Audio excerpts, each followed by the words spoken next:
नमस्कार, मी नंदेश केडेकर. माझे कोकणच्या प्राईम टाइम बुलेटिनमध्ये आपल्या सर्वांचं स्वागत. पाहणार आहोत आजच्या ठळक घडामोडी. कशेडी बोगदा येथे 7 ते 8 ठिकाणी गळती थांबवण्यासाठी बोगद्याला लावण्यात आलेत पत्रे. सुरक्षिततेच्या दृष्टिकोनातून हा प्रकार गंभीर. तज्ज्ञांकडून नुकतीच कशेडी बोगद्याची पाहणी, तर लवकरच उपाययोजना करणार राष्ट्रीय महामार्ग विभागाचे मुख्य अभियंता यांची माहिती. परशुराम घाटाचं काम तकलादू. परशुराम घाटाच्या घटनेला सरकार आणि ठेकेदारच जबाबदार. ठेकेदारावरती कठोर कारवाईची आमदार भास्कर जाधव यांची मागणी. रामदास कदम स्वतःच्या पक्षावरती जे बोलत आहेत त्याचा आनंद मला घेऊ द्या. उद्धव बाळासाहेब ठाकरे शिवसेनेचे नेते आमदार भास्कर जाधव यांचा रामदास कदमांना मिश्किल टोला. आणि सर्वसामान्यांचं बजेट कोलमडलं. सर्वत्र भाज्यांचे दर दुपटीने कडाडले. पाहूया सविस्तर वृत्त. मुंबई गोवा महामार्गावरील कोकणकरांचं स्वप्न ठरलेल्या कशेडी बोगद्याला 1-2 नव्हे तर 8 ते 10 ठिकाणी गळती लागलेली आहे. कशेडी बोगद्यामध्ये देखील पावसाचा अनुभव सध्या वाहन चालकांना पाहायला मिळतोय. संबंधित ठेकेदाराकडून बोगद्यात कोसळणारे पाण्याचे धबधबे रोखण्यासाठी 7 ते 8 ठिकाणी पत्रे देखील लावण्यात आले. मात्र तरी देखील सिमेंटच्या फेसिंगमधून पाण्याचे फवारे बाहेर पडताना पाहायला मिळत आहेत. सुरक्षिततेच्या दृष्टिकोनातून गळतीच्या घटना गंभीर असल्याची बाब सध्या समोर येते. याबाबत राष्ट्रीय महामार्ग बांधकाम विभागाचे मुख्य अभियंता संतोष शेलार यांनी तज्ज्ञांकडून पाहणी केली असून त्यावरती ठोस उपाययोजना केली जाईल अशी माहिती देखील त्यांनी दिलेली आहे.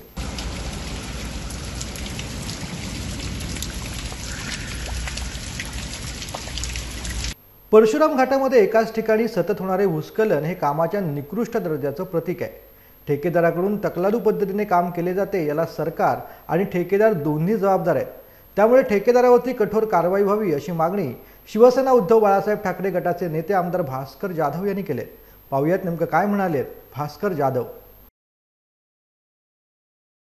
2011 साली हा मुंबई गोवा नॅशनल हायवे 66 याचं काम सुरू झालं. आज 2024 अगदी शेवटच्या टप्प्यामध्ये वर्ष आलेलं आहे.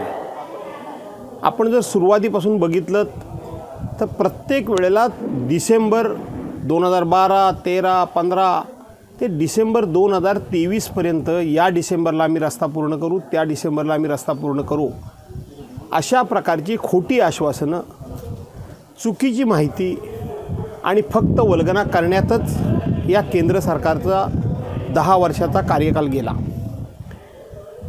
प्रत्येक वर्षाला या ठराविक ठिकाणी हा रस्ता खचतोय. ह्या रस्त्याची साईडपट्टी असेल, दरड असेल किंवा केलेला भराव असेल किंवा रिटर्न वॉल असेल, हे सगळे तुटून पडत आहेत, कोसळून पडत आहेत.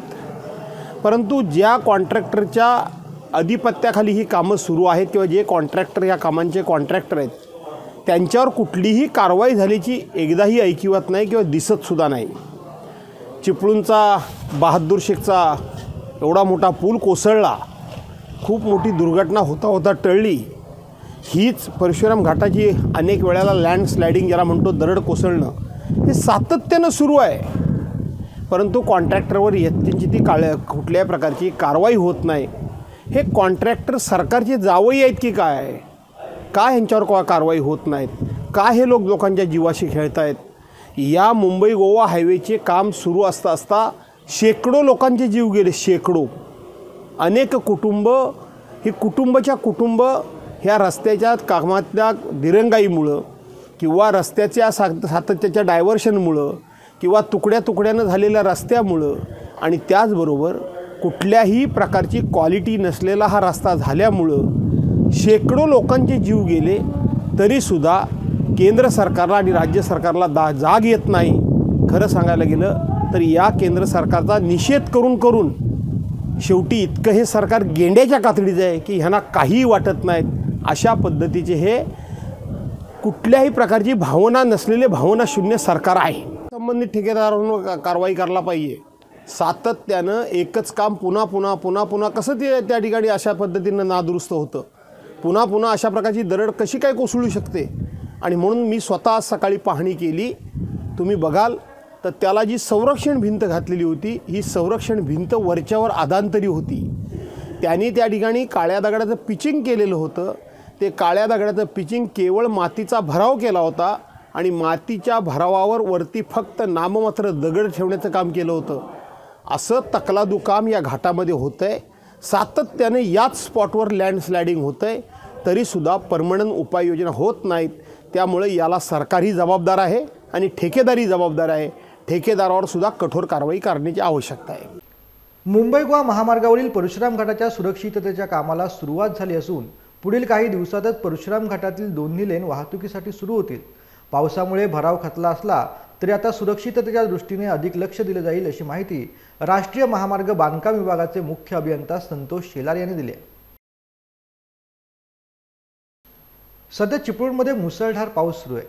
यामुळे शहरातील नाले आणि परे जोराने वाहत आहेत. काही नाल्यांमध्ये मोठ्या प्रमाणात प्लास्टिक, अडथळे तसेच बांधकाम भराव अतिक्रमण झाल्यामुळे पाण्याचा निचरा होत नाही. यासाठी चिपळूण नगरपालिकेने ठोस पावलं उचलत भोगाळे येथील विनापरवाना टाकलेला भरावाचा रस्ता खणून टाकलाय. JCBच्या सहाय्याने प्रशासकीय अधिकाऱ्यांच्या देखरेखीमध्ये हा नाला मोकळा करण्यात आलाय. त्याचबरोबर शिवनदीमध्ये पडलेले झाड क्रेनच्या सहाय्याने काढून प्रवाह सुरळीत करण्यात आलाय. याचबरोबर बहादूरशेख नाका परांजपे स्कीम येथे नाल्याची खोदाई करून या ठिकाणी मोरी पाईप टाकण्यात आले. यामुळे पाण्याचा प्रवाह सुरळीत झाला. तरी परांजपे स्कीमकडे जाणाऱ्या नागरिकांना अरुंद वाट मिळाल्याची चर्चा सध्या सुरू आहे. या ठिकाणी जादा मोडी टाकून गाडी जाण्यासाठी पुरेशी वाट तयार करून द्यावी अशी मागणी देखील इथली नागरिक करतायत. नाले सफाई आणि खुदाई काम करत असताना नागरिकांची गैरसोय होऊ नये इतकीच माफक अपेक्षा देखील इथले नागरिक सध्या व्यक्त करतायत.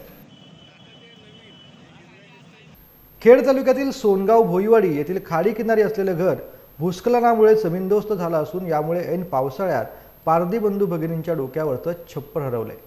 हे बहीण भाऊ आता पूर्ण घर आणि संसार उद्ध्वस्त झाल्यामुळे आता शासनाकडून काय मदत मिळते याची प्रतीक्षा करतायत. दिनांक 21 जून रोजी रात्री 10:30च्या सुमारास घराच्या पूर्वेकडील बाजूला असलेली संरक्षक भिंत घरावरती कोसळून त्याखाली संपूर्ण घर गाडलं गेलंय. यामध्ये या घरातील तरुणी पुष्पा पारधी ढिगाऱ्याखाली गाडली गेली. संरक्षक भिंत कोसळण्याचा प्रचंड आवाज आल्यामुळे वाडीतील ग्रामस्थ धावून आले आणि तात्काळ ढिगाऱ्याखालून या तरुणीला बाहेर काढले आणि उपचारार्थ नजीकच्या दवाखान्यात नेण्यात आले. मात्र यामुळे पारधी भाऊ बहीण बेघर झाले असून त्यांच्या खाण्यापिण्याच्या जिन्नसांसह संपूर्ण घर जमीनदोस्त झालेले असल्यामुळे त्यांना आता प्रशासनाच्या मदतीवरतीच अवलंबित राहावे लागणार आहे. साधारण 10:30च्या सुमारास भरपूर पाऊस होता आणि घराच्या डाव्या बाजूला एक मोठी संरक्षण भिंत होती. गेल्या 3 वर्षापासून बांधलेली होती आणि त्या घराच्या संरक्षण भिंतीच्या वरती एक घराचं काम चालू होतं आणि काम मूळ स्वरूपातच सुरुवात झाली होती आणि भरपूर पाऊस असल्यामुळे ती जी संरक्षक भिंत होती ती भिंत रात्री त्या 10:30 वाजताच्या सुमारास त्या घरावरती कोसळली. त्यावेळी आमच्या माहितीप्रमाणे ते भाऊ आणि बहीण राहतात. तलाठी आणि पोलीस पाटील, सरपंच अशा प्रकारचे ते शासकीय वेगवेगळ्या स्तरावरचे ते अधिकारी आहेत ते येऊन गेलेले आहेत. त्यांनी पाहणी केलेली आहे. पावसामध्ये त्यांनी राहायचं कुठे, झाडाखाली सुद्धा त्यांना ह्या पावसाच्या अतिवृष्टीमध्ये कसं राहता येईल असं आम्हाला सगळ्यांना प्रश्न पडला. काल परवाच्या पावसामध्ये आज दिनांक 20 रोजी रात्री 10-10:30च्या दरम्यान इथे प्रचंड पावसामुळे इथं भूस्खलन झालेलं आहे. संरक्षक भिंत बांधलेली सुद्धा कोसळून ती पूर्ण संरक्षक भिंत बाजूच्या पुष्पा पारधी यांच्या घरावरती आलेलं आहे आणि त्याच्यामध्ये त्यांचं प्रचंड नुकसान झालेलं आहे. आपण इथं बघू शकता की या घराची पूर्ण कशी अवस्था आहे, पूर्ण बेचिरा कसं हे घर झालेलं आहे. आता शासनाकडून आता या कुटुंबाला ऐन पावसाळ्यामध्ये उद्ध्वस्त झालेल्या कुटुंबाला कशी मदत मिळते आणि कितपत मदत मिळते अशी अपेक्षा या ग्रामस्थांकडून, इथल्या ग्रामस्थांकडून आणि पीडित कुटुंबाकडून केली जात आहे. व्हिडिओ जर्नलिस्ट प्रमोद आमरेसह ज्ञानेश्वर रोकडे, माझं कोकण, लोटे, खेड. खेड तालुक्यातील सोनगाव भोईवाडी येथील खाडी किनारी श्री दिलीप दिवेकर यांचं बांधकाम चालू असलेलं घर कोसळलं असून यामुळे ऐन पावसाळ्यात दिवेकर कुटुंबावरती आभाळ कोसळले. दिवेकर पितापुत्रांनी बँकेचं कर्ज काढून घराचं बांधकाम चालू केलं होतं. अर्ध्याहून अधिक बांधकाम पूर्ण झालेलं असताना निसर्गाने घात केला आणि संरक्षक भिंत कोसळल्यामुळे भूस्खलन झालं. परिणामी दिवेकर यांचं बांधकाम चालू असलेलं घर कोसळलेलं आहे. आता शासनाकडून काय मदत मिळते याची प्रतीक्षा ते करतायत. दिनांक 21 जून रोजी रात्री 10:30च्या सुमारास झालेल्या मुसळधार पावसामुळे सुमारे 2-3 वर्षांपूर्वी बांधलेली जांभ्या दगडाची संरक्षक भिंत कोसळून जमीन पश्चिमेच्या बाजूला घसरली. यामुळे दिवेकर यांच्या प्रगतीपथावर असलेल्या घराचं बांधकाम कोसळलं. आता या दिवेकर पितापुत्रांना घराचं बांधकाम पुन्हा कसे करायचे आणि बँकेकडून घेतलेले कर्ज कसे फेडायचे याची चिंता लागून राहिलेली आहे. माझं घर हे मोडकळी चालवतं आणि त्यामुळे जुनं घर होते ते नव्याने बांधत होतो. गेली 3 ते 4 महिने बांधकाम चालू होतं आणि संरक्षण भिंत होती ही 2 ते 3 वर्ष अगोदर बांधली होती. अतिशय चांगली होती, मजबूत झाली होती, म्हणून घराचं बांधकाम चालू केलं होतं. आणि परवा रात्री 20 तारखेच्या रात्री 10:30 वाजता ही अचानक पावसाची अतिवृष्टी झाली आणि त्याच्यामधून पाणी घुसल्यामुळे ही संरक्षण भिंत पूर्ण कोसळून नवीन जे घर बांधलं होतं ते घर पूर्ण स्लॅबला आलं होतं. आणि स्लॅबला आलेली इमारत, अगदी नावारूपाला आलेली इमारत आज मोडून पडलेलं आहे. आम्ही सगळे उद्ध्वस्त झालो आहोत. कर्ज काढून, मुलाने कर्ज काढून सगळा बोजा केलेला होता आणि तो डोलारा सगळा पडलेला आहे. यापुढे आम्हाला काही अक्कल लागत नाही. पुढचं राहणीमान किंवा या कर्जातून कसं निभाव निघेल एक सांगता येत नाही. पुढे घर कसं उभं राहिलं हेही सुद्धा चिंता आहे. तरी सुद्धा माझ्या ह्या घराची नुकसान जवळजवळ 25 ते 30 लाखापर्यंत नुकसान झालेलं आहे आणि हे कर्ज स्वरूपात आम्ही काढून सगळं हे केलेलं आहे. तरीही शासनाने सहानुभूतीक विचार करून मला थोडा म्हणजे त्याच्यामध्ये पूर्णतः मदत मिळावी अशी शासनाला विनंती आहे.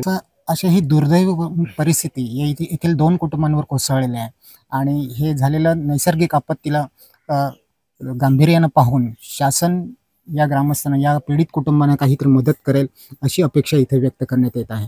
व्हिडिओ जर्नलिस्ट प्रमोद आमरेसह ज्ञानेश्वर रोकडे, माझे कोकण, लोटे, खेड. रत्नागिरी कोल्हापूर नागपूर महामार्ग चौपदरीकरणाचं कामही खूप वेगात सुरू आहे. वेगवेगळ्या टप्प्यांवरती हे काम सुरू असून सर्वात महत्त्वाचं म्हणजे आंबा घाटातही कामाला आता वेग देण्यात आला आहे. पावसाळा अजूनही नियमित झाला नसल्याने अजूनही काम सुरूच आहे. चौपदरीकरणातील एक मार्गिका बनवण्यासाठी घाटातील डोंगर कापून सपाटीकरण केले जात आहे. याचवेळी अवघड वळणे कमी केली जात आहेत. याच कामाचं दृश्य एक ड्रोनमधून सध्या टिपलं गेलंय. रायगड जिल्ह्यातील महाड तालुक्यातील खरवली ढालकाठी येथील एका 32 वर्षीय इसमाचा बुडून मृत्यू झाल्याची घटना नुकतीच घडली आहे. सुनील विठ्ठल बांदल वय 32 बुडून मृत्यू पावलेल्या इसमाचं नाव असून बिरवाडी खरवली येथे राहणारा सुनील हा पोहण्यासाठी काल नदीवरती गेला असता पाण्याचा अंदाज न आल्याने त्याचा बुडून मृत्यू झाल्याची प्राथमिक माहिती समोर येते. मृतदेह पाहून नातेवाईकांनी देखील हंबरडा फोडलाय. स्थानिकांच्या मदतीने सदरचा मृतदेह बाहेर काढण्यात आला असून महाड MIDC पोलीस ठाणे येथे या मृत्यूची नोंद करण्यात आलेली आहे. उद्धव बाळासाहेब ठाकरे, शिवसेनेचे नेते माजी मंत्री आमदार भास्कर जाधव यांनी शिवसेना नेते माजी मंत्री रामदास कदम यांच्यावरती मिश्किल भाषेत टीका केलेली आहे. आमच्या कोकणातील काही नेते आहेत, त्यांच्या भाष्यावरती आणि भाषणावरती काही विधानच करायचं नाही असं आमचं ठरलं आहे. काही लोकांपासून दूर राहिलेलंच बरं. रामदास कदम यांची 50 भाषणं काढून बघा. फक्त उद्धव ठाकरे आणि आदित्य ठाकरे यांच्यावरती टीका करण्यापलीकडे त्यांनी कोणतेही विधान केलं नाही असं देखील यावेळेला भास्कर जाधव म्हणाले. काही कोकणातली आमची जी काही नेते मंडळी आहे त्यांच्या भाषेवर, त्यांच्या भाष्यावर, त्यांच्या कुठल्याही विधानावर भाष्यच करायचं नाही असं आमच्या पक्षाचं धोरण ठरलेलं आहे. कारण काही माणसांपासून दूर राहिलेलं बरं. परंतु रामदासभाईंची 50 भाषणं तुम्ही काढून बघा. शिवसेना सोडल्यापासून एकच माझं मंत्रिपद आदित्यनं दिलं, मला मंत्रिपद दिलं नाही. योगेशला पाडण्याचा, माझ्या मुलाला योगेश कदमाला पाडण्याचं काम उद्धवसाहेबांनी केलं. त्याचबरोबर उद्धवसाहेबांनी हिंदुत्व सोडलं आणि मग अस्लाद्य भाषेमध्ये बोलायचं. यापेक्षा रामदासभाईंच्या वक्तव्यामध्ये काहीही नवीन नसतं. त्यामुळं ज्या वेळेला रामदास कदम भाषण करत होते तेव्हा समोर बसलेला ऑडियन्ससुद्धा इतका अस्वस्थ होता. व्यासपीठावर बसलेला ऑडियन्ससुद्धा किंवा नेते मंडळी इतके अस्वस्थ होते. पण जाऊ द्या, त्याच्यावर मला काही बोलायचं नाही. रामदासभाईचं मात्र मी कौतुक करतो की त्यांनी स्वतःच्या पक्षावर बोलण्याचं, एकनाथ शिंदेंचं नेतृत्व किती तकलादू आहे त्याच्यावर बोलण्याचं धाडस दाखवलं. अजितदादावर बोलण्याचं धाडस दाखवलं. देवेंद्र फडणवीसवर बोलण्याचं दाखवलं. त्यामुळं रामदासभाईंना मी मनापासून शुभेच्छा देतो आणि या गोष्टी रामदासभाईंकडनं सातत्यानं व्हाव्यात आणि आम्हाला ते ऐकायला मिळावं अशी मी अपेक्षा करतो. धन्यवाद. रामदास कदमांनी स्वतःच्या सरकारवरती बोलण्याचं धाडस दाखवलं. एकनाथ शिंदे यांचं सरकार किती तकलादू आहे यावर बोलण्याचं धाडस त्यांनी दाखवलेलं आहे. त्याचबरोबर अजितदादा पवार, देवेंद्र फडणवीस यांच्यावरती बोलण्याचं धाडस देखील त्यांनी दाखवलं आहे. याबाबत रामदासभाईंना मी शुभेच्छा देतो आणि त्यांच्याकडून या गोष्टी सातत्याने व्हाव्यात आणि आम्हाला त्या ऐकायला मिळाव्यात अशी मी अपेक्षा ठेवतो.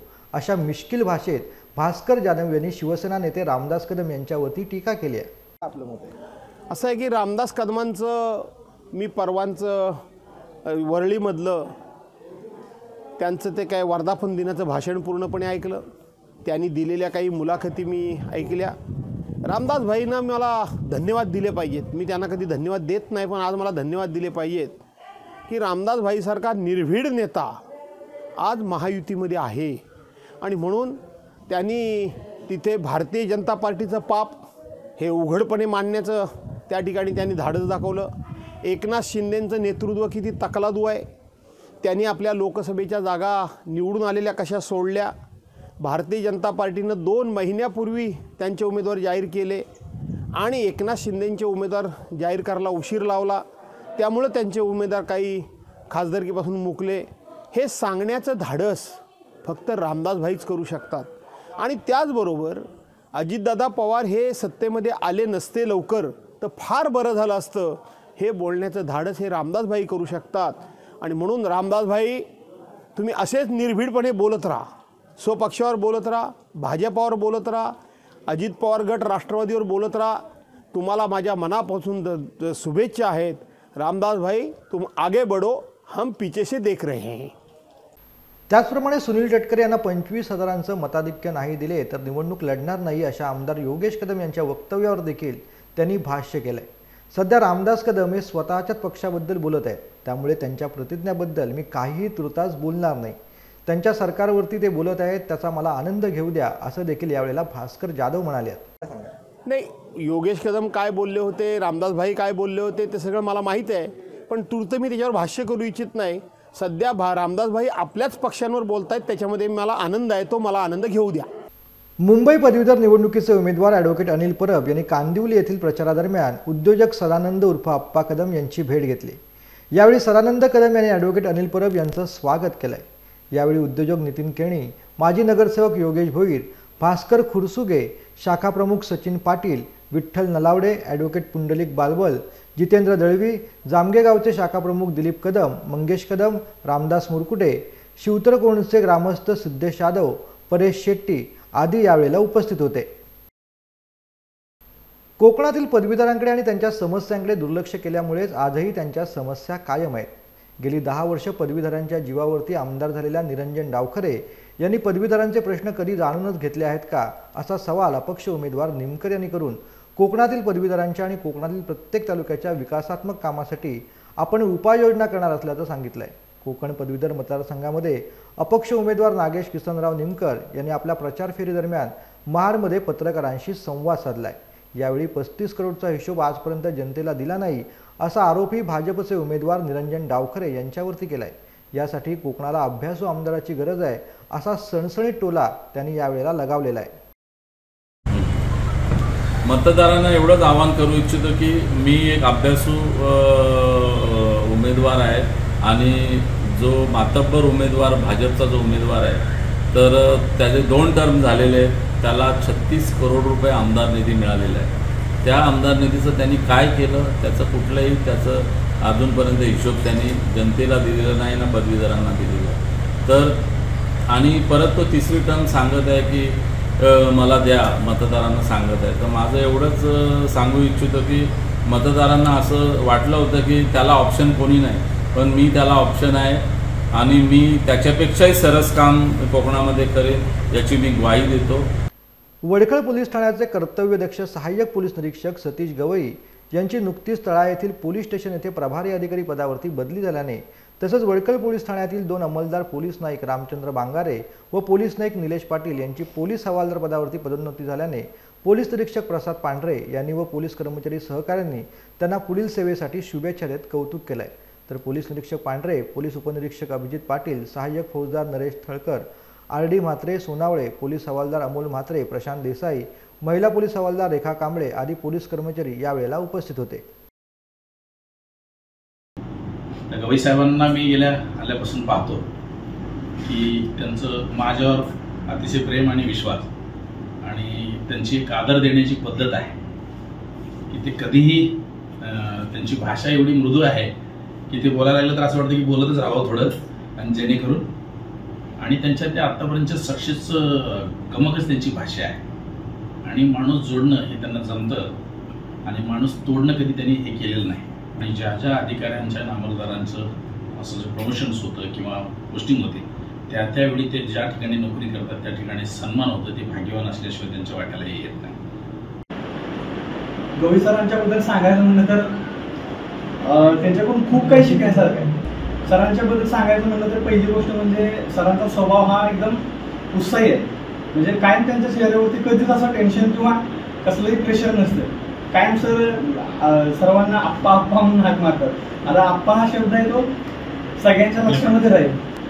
आणि सरांना पुढील वाटचालीसाठी खूप खूप शुभेच्छा. आमच्या पोलीस कर्मचाऱ्यांना पदोन्नती मिळाली आहे. चांगला दिवस आहे आज. त्यांच्या या आज साहेबांनी सन्मानित सत्कार केलेला आहे. साहेबांच्या बद्दल बोलायचं म्हटलं तर संयमी, अभ्यासू आणि मनमिळावू स्वभावाचे साहेब आहे. विशेष म्हणजे सांगायचं आता आमच्या महागुरूंनी सगळ्यांना अभूत पादयच आहे. तर त्याचं सर्वांनी अनुकरण केलं सरांनी तर साहेबांना पुढचे दिवस खूप आनंदात जाणार आहेत. विश्रांतीनंतर पुन्हा एकदा आपलं स्वागत. सर्वत्र भाज्यांचे दर चांगलेच कडाडलेत. यावर्षी राज्यातील ग्रामीण भागात दुष्काळ असल्यानं उन्हाळी भाज्यांची लागवड कमी झाली. याचाच परिणाम म्हणून भाज्यांचे दर दुप्पट ते 2.5 पट सध्या वाढलेले आहेत. पुढील 1.5 महिना बाजारात नवीन भाज्यांची आवक येत नाही तोपर्यंत भाज्यांचे दर चढत असणार आहेत. या संदर्भात खेडच्या भाजी मंडळीत जाऊन सध्याचे भाज्यांचे दर नेमके किती आहेत याची आम्ही माहिती घेतली. सध्या भाज्यांचे रेट जवळजवळ कोथिंबीर 40 रुपये जुडी झालेली आहे. टॅमॅटो 60 ते 80 पर्यंत गेलेला आहे. गवार साधारण 100-120 पर्यंत गेलेली आहे. भेंडी 80 रुपये झालेली आहे.